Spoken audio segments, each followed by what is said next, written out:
those of you who are just joining us, we have Miss Sandy Collier here, and she is a local entrepreneur in the marketing field. She owns her own PR agency. So she's gonna tell her story, tell what she's learned along the way, and then hopefully you all can understand a little bit about what it takes to be an entrepreneur, and tell your successes, your failures, everything that led you to where you are today and what your passions truly are. And I'm gonna let you just take the floor. Wonderful. Good morning, guys. As she said, my name is Sandy Collier, and I own a company that's called Hey Sandy PR and Communications. And I worked in the news media about 6-7 years ago. I worked alongside reporters every day. How did I get into PR, and why did I decide to go into PR?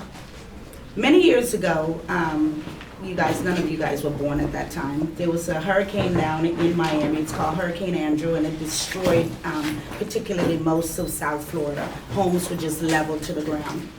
And I was a volunteer one day, and I went out and I was volunteering and trying to help people rebuild their lives, trying to help people with food, just basic things that they needed. And one day, I was being interviewed on TV, and a woman came up to me and she said to me, we need some Pampers. And I was being interviewed by two reporters. One was Sally Fitz. These are very old-time reporters now, anchors now. They're now doing different things. And I got on TV and I said to the people on TV, I said, listen, we need some Pampers. About 4 hours later, a guy heard me on TV and he came with an 18-wheeler truck full of Pampers to give away. At that very moment, I realized the power of the media, and I realized that I wanted to be a part of that. I wanted to help people to be able to, whatever it was that they were going through, whether it was profiling their business or whether or not they needed help, I wanted to be a part of that, making a change in someone's life. Well, I ended up, after volunteering, I ended up working at a local television station. I ended up being an intern. And then as I progressed from an intern, they hired me to be an assignment editor. And from an assignment editor, then I went on to be a reporter. I left, I wanted to report. And I wanted to be a reporter, and I reported at WIOD, News Radio 610 WIOD. I covered some of the biggest stories. Here again, you guys were babies at that time. There was a big national story going on. This little boy out of Cuba his name was Elian Gonzalez. And there was a custody battle between his parents over in Cuba and the United States government here. And he ended up being sent back to Cuba. Well, I was covering that story every day. I was there when they came in, and they came in and with the marshals, and they went in and they took the little boy back and took him back to Cuba. And I realized how powerful the media was. And I moved on and came many years later, worked at a television station here in West Palm Beach. And actually, not only West Palm Beach, I went to Cincinnati, worked in a television station in Cincinnati as well. Loved Cincinnati, did not like the cold, I was the early morning manager, and I did not like getting up early in the morning to shovel snow to get to work. That was not cute. So ended up coming back down here. My husband at that time was suffering from, was diagnosed with brain cancer, and the doctors told us that we only had a year. So I wanted to be closer to my family. So I came back here and got a job in television here. Many times during the newscast, we would have, you would call in experts to give their opinions on different ideas and different stories that affect our community. Well, I noticed that we didn't have a lot of experts that looked like me or looked like my kids. My kids are multiracial. Didn't have a lot of experts that looked like them. So I went to one of my bosses and I said, hey, why don't we have experts that, look brown and black experts? And he said, bring them to me. Well, I ended up leaving the station after my husband died, I ended up leaving the station, but I wanted the best of both worlds. I enjoyed being in TV, and I wanted to always have my own business. So I said, you know what? Let me focus on having the brown and black experts, the nonprofits, the doctors, the lawyers, the plumbers, the hairdressers that don't know how to get their stories told or don't know how to get on TV or in the newspaper or in the magazine or in a podcast. Let me work with those people. And I did. And I'm happy to say now, I work with one of the largest group of Black doctors in Palm Beach County, the T. Leroy Jefferson Medical Society. They are one of my clients, and during the COVID era, they were on TV every single day, every single station. Okay, what works and what doesn't? What doesn't work in PR is when you don't know your clients. You have to know your clients. And why is a PR professional so important? A PR professional is important because they are friends, and when I say friends, I mean that loosely. They are friends of reporters, okay? We have Denise used to be a reporter, not too long ago. And Denise, you can say to them how important, why was working with a PR person important to you?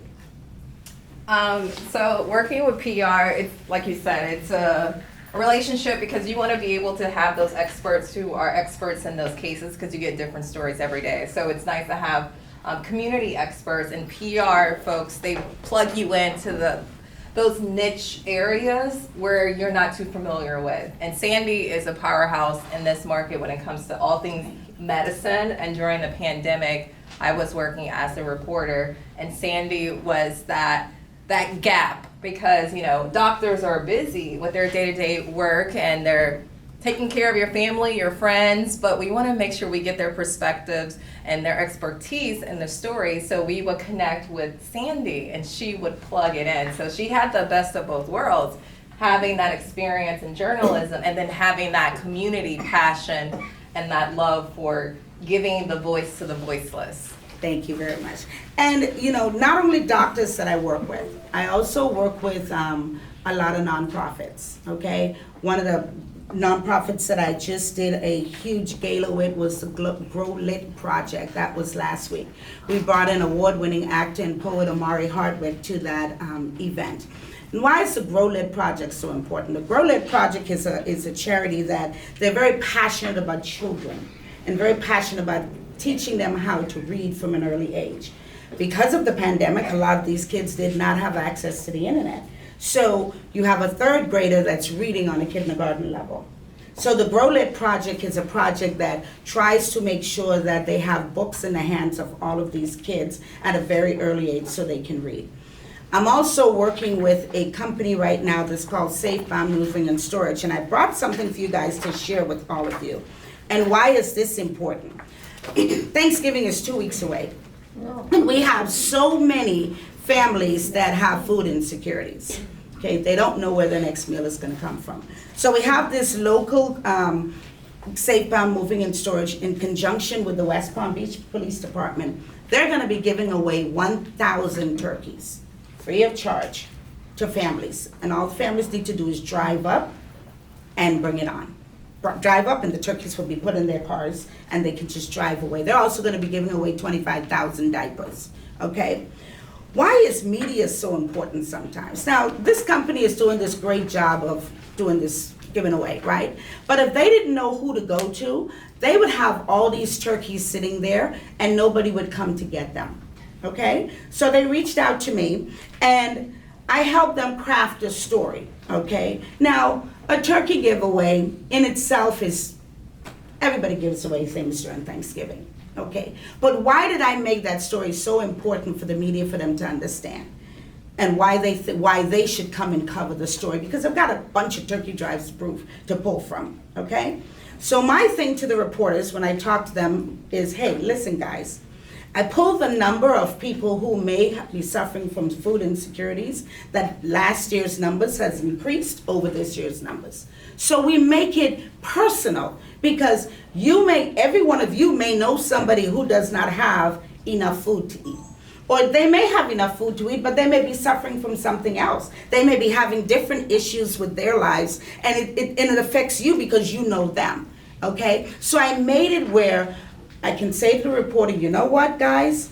Here's what the problem. Too many people are facing food insecurities in our community, so here's why I need you guys to jump on board with me to get this message out. Well, hey, that was a great story for a reporter. They brought us in, we had a live interview, we did a 3-minute interview, and they were talking about how they can help people. So people who are suffering, moms who may not have Pampers for their kids, they can come, they can get turkeys, and they can get 50 or 60 Pampers at the same time. Okay, that's a great story. I'm gonna leave this here with you guys, so if you know of anybody that needs a meal on Thanksgiving and they don't have turkeys, you can pass this out to anybody that you know. They don't have to register, they just come and get a turkey, and they can have turkey for Thanksgiving, sorry. Wow. So it sounds like you really know your clients, and that's something that really helps you in the field of entrepreneurship. So tell us just a little bit more about, what you think. I know you said that you have to know your clients. Mm-hmm. Tell us a little bit more about your passion and, how you think you got to where you are today. I think I got to where I am today because I found that there was a need, okay? And whenever there is a need, and if you can fulfill that need, I think you'll be successful. And not only that, you have to love what you do, okay? I love what I do. I love it when I can get people on television. I love it when a reporter would call and say, I need, you know what, Sandy? I can't find this doctor, or I need a student who loves to braid hair, or I need a plumber who knows how to fix this or who knows how to fix that. And this plumber may never have been on TV before, and he's hoping that people know who he is because he wants to expand his business. Okay, so I call him up and I say, hey Joe, I got an opportunity for you. Oh yeah, no problem. And I get Joe on television, or I get Joe in a newspaper, or I get Joe in a magazine. And then Joe calls me a week later and he says, Sandy, you know what? Because my friend saw me on TV, or because this person saw me on TV, I got 10 different clients from that. Well, you know what? That's the best feeling for me. Because if it wasn't for me, Joe would not have been, nobody would know his business. Yeah. Okay? And that's what publicity is all about. Like I said earlier, you can have the best business in the world, but if nobody knows what you're doing, you can have the best charity in the world, but if nobody knows what you're doing, that's not going to help. Yeah. So it sounds like you obviously have passion for what you do, and that's something you definitely have to have in the entrepreneurial field. Absolutely. Now, are there any other skills that you need? Any soft skills that you feel that have helped you bring you to where you are? You need to know how to be a good writer, okay? Because you've got to be able to pitch your stories to your reporters, okay? Sometimes they may not be able to talk to you on the phone at that time because they're so busy. So you may have to write a paragraph or two, and in that paragraph, you have to be able to say in that paragraph exactly what the story is all about and why that story is important and why do they care about that story, or why should they care about that story. So it goes back to basics. You've got to know how to write. You gotta know how to communicate. And if you can't write, you probably can't communicate.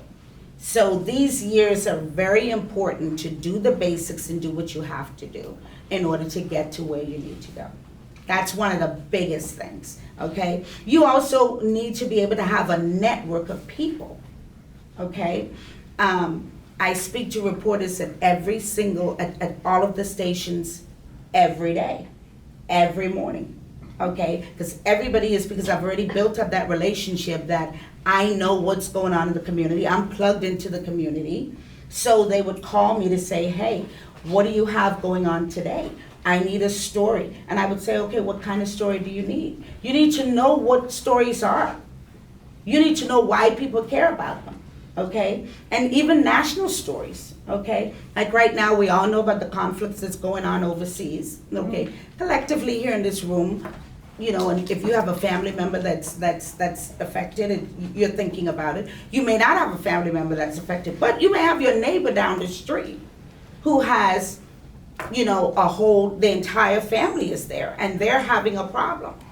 Okay, and your neighbors getting together, all the neighbors on your street are getting together and trying to help them with getting maybe clothes or maybe money or maybe food or maybe something to be able to carry overseas. Well, that becomes a story that affects your whole community. Yeah. That's the story that the media would be interested in hearing. Okay, so you have to know what a story is. Okay, I also have a client that she's one of my I love all my clients, but this one is doing awesome things. She makes medical grade wigs. She's the hair doctor in the Mall of Wellington Green. Well, this little 7-year-old child had cancer, and her head was completely bald, and she was fine until kids started making fun of her at school. Well, she couldn't wear a regular wig because it would irritate her scalp. So the hair doctor made her a medical grade wig that cost thousands of dollars, but made it for her for free. Put that wig on her head, and that little girl just transformed. She was just so happy. All the news media covered that. Because why? That's the story that every one of us in here probably knows somebody who has cancer. Or probably know somebody who died from cancer, or probably know somebody who was just diagnosed with cancer. So it's a story that affects all of us. And those things make me happy when I'm able to be able to tell stories and help people tell stories that affects our entire community. Wow. So it sounds like passion, communication, knowing how to write, knowing what stories need to be told. And those are all things that truly have helped you in the field of being an entrepreneur. And being honest about your stories. Being honest. When you work with a reporter, you have to be honest and tell the reporter the truth. You cannot spin a story the way you want to spin it and just put little things in there that may not be so. You have to be honest with that reporter, because that reporter is relying on you, and I'm right in this, right? That reporter is relying on you to give them the facts, okay? And let the reporter tell the facts to the audience, and then the audience decide what they want to believe. Okay, so that's very important for a publicist. And if you're not honest as a publicist, reporters won't trust you. And they will not take any pictures from you because they don't trust you. And that can be career suicide for you. Wow. So before we ask if there's any questions from the audience, I just had one question. If you could go back in time and talk to your young entrepreneurial self, is there anything you would change or tell yourself, and then to have a different path, or anything you would change? I would change one thing, and when I started in the PR field, I was working with another PR firm, helping them out with their clients, because they had quite a bit of clients, and but I always wanted to just have my own clients and do my own. Okay, but fear. I was fearful, okay? I left a job that was paying me a ton of money, okay? And we all have to take care of our families. We all have to support our families. So, of course, you don't want to just jump up and quit a job and, as an adult, adults don't just jump up and quit their jobs and don't have any way to take care of themselves.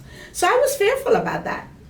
But I realized that the fear in myself, I realized that, you know what? If I am helping this other person make money, why can't I do this for myself? The same principles apply, okay? And if I'm passionate for them, why can't I be passionate for me? That's great. And I just decided that, you know what? I love you, but I'm gonna just focus on Hey Sandy. And I was nervous, because that was a steady paycheck coming in every month. I was nervous. So for the first 2 months I was like, did I make a mistake? Did I make a mistake? Oh my God, why did I do that? But then after that, everything fell into place. And so I started to say to myself, why didn't you do that earlier? Don't let fear hold you behind. If you are passionate about something, do it. I'm not saying make stupid mistakes, okay? I'm saying talk to people, get advice, okay? Because I got advice. I called some other friends of mine who were in the PR field, and I said, listen, I'm afraid to do this. I don't know if I should do this. And they're like, Sandy, you're passionate about it. You're doing the job anyway. You're the one who's doing the job for somebody else. So if I'm making another company look good, why can't I make myself look good? That's a great mindset. Okay? Don't let fear hold you back. Do what you have to do, and if you're happy about it, you're gonna make money. You'll find a way to make money if you're happy and passionate about what you're doing. Wow. So, I mean, I personally have taken a lot of information here, but is there anyone in the audience that anything's come to mind, any questions for Ms. Collier? Yeah. So you spoke about how you had some guidance along the way. Is there any one person that really stood out to you as your cheerleader or head coach to help you get where you are today in achieving your goals? My 17-year-old daughter. She is always, she's in college right now. And this is recording live, so my kids are gonna be like, what? Didn't mean it like that. All of the kids are cheerleaders to me, but my 17-year-old daughter, she's my mini me, okay?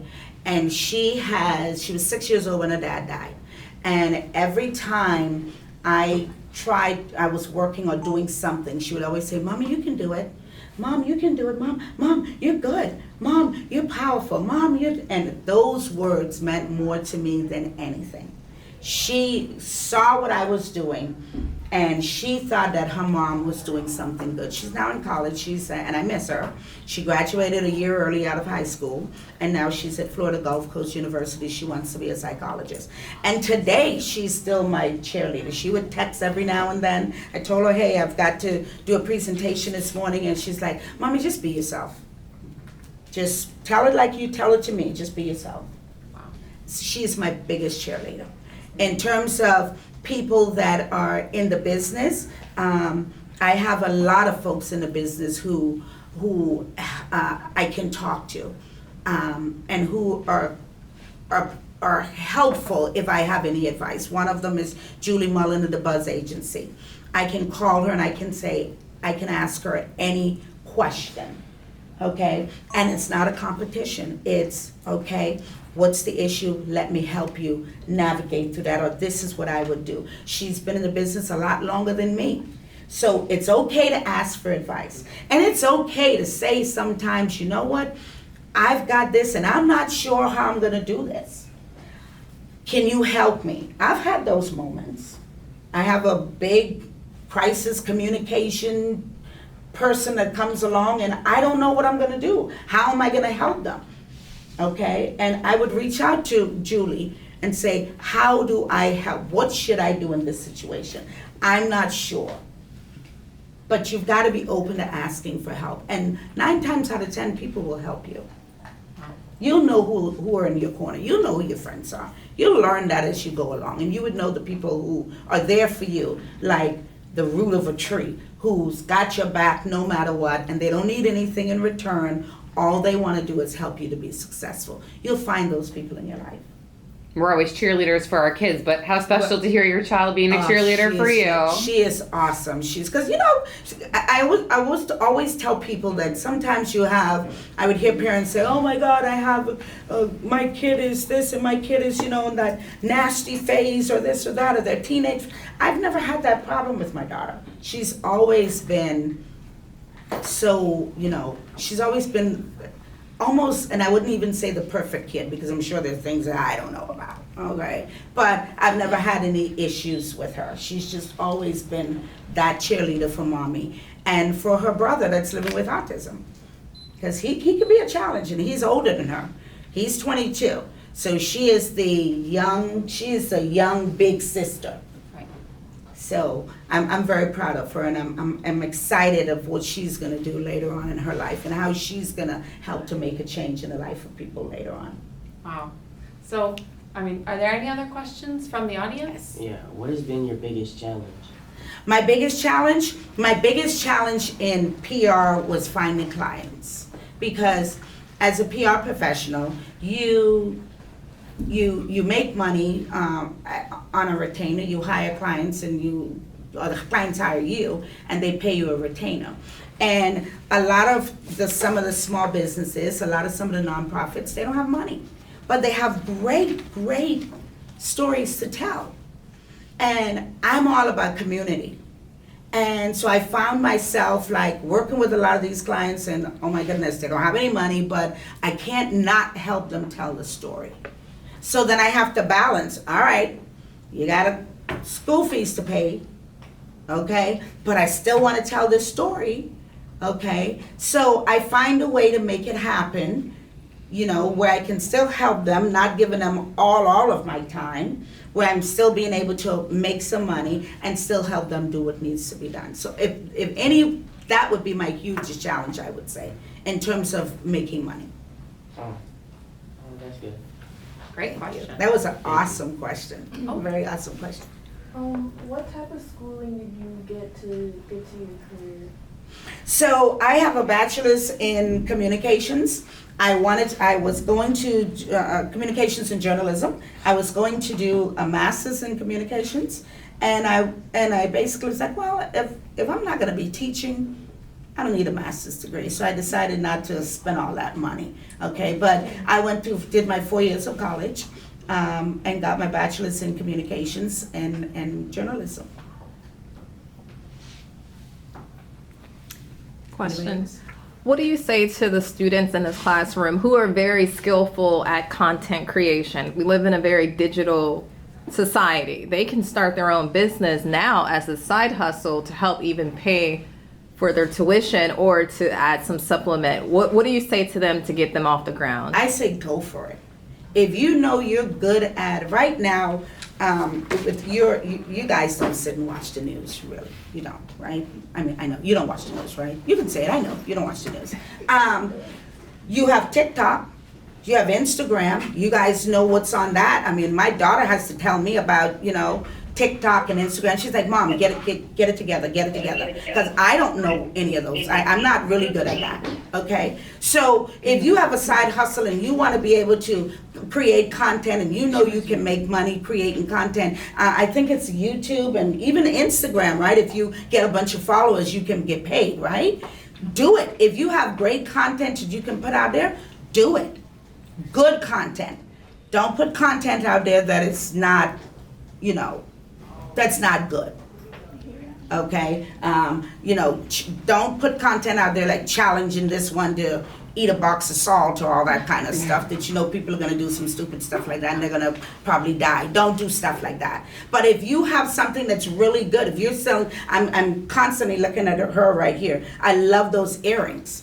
Love them. If you put that content, say, oh my God, I have these earrings and I can, if let's say you made those, okay, and you know you're constantly getting people to comment on these earrings are good, and you're like, oh, I made these earrings, and you put them out there, somebody probably buy them off of you, okay, and there you go, you become an entrepreneur and you're selling earrings. You know, do it with your parents' consent though, okay? Don't put stuff out there without your parents' consent, but do it. If you've got something, if you're a great hair braider, and you can braid somebody's hair and you do really nice work, take pictures and post it up. Oh, I did this. Then people are gonna start coming to you. Oh my goodness, they want their hair braided. Oh, did you see how that girl did that? Did you see how she made that? Oh, that looks really good. You get clients that way and charge them for it. Okay, my little grandkid, he's 7 or 8 years old and he likes to sell candy. Okay, and people want to buy candy off of him. So I go and I buy him a big old jar of candies and I'm like, okay, here's your candy and you go sell your candy, but make sure when you sell the candy, the kids' parents know they're buying candy, okay? But there's nothing stopping you. Do whatever it is that that you're passionate about, do it. Wow. So what I take away from all of this is continue to be passionate about what you do. Don't do it unless you're passionate, right? You know what, passion thing. may come, you know what I mean? You may start it, you may like it, you know what I mean? You may not have all the passion right away, but it may come, okay? And just try things. You know, you may not like this, but you may like that. You may not like posting to TikTok, but you may like posting to Instagram. No, You that's know? true. I guess you gotta Just try a little bit of try things, because everything. you're gonna find your passion. I started out, I wanted to be a funeral director. I was telling you, I didn't get to tell you guys, is I want to be a funeral director. I'm originally from the Bahamas. When I left to go to college, there was one funeral home in the Bahamas. And my father said, when you're finished with school and you come back, I will build you a funeral home. Well, I never went back. I got married, I had kids, I stayed. Then I didn't want to do funeral anymore, okay? Then I went into, the hurricane happened, I went into news. and I was passionate about doing news. And then I left news, and after I left news, then I did my own PR firm. We live in the greatest country on earth. And you can do anything in this country. Anything. You can start at whatever age. You know what some of the nicest stories I like to see? 85-year-old people getting their degree because it's something that they wanted to do all their life, and they took advantage of it because we live in the greatest nation on earth. Don't ever take that for granted. So many people just wish they could be here where we are. And I was born in the Bahamas, so I am grateful that America allowed me to come in. Okay? And I don't take that for granted. So you guys have so much here. There's so many different resources all around. There's so many people to help you. There's so many opportunities. Take advantage of it and do it. Just do it. I'm not a slogan for Nike, but just do it. Okay. So Ms. Collier, I really appreciate you telling your story, sharing your passions. You can tell that you have such a passion for, helping small Black businesses and local nonprofits that otherwise wouldn't be able to afford PR services. So I just want to thank you one more time for sharing with all of us. And everyone, can we please give Ms. Collier a huge round of applause?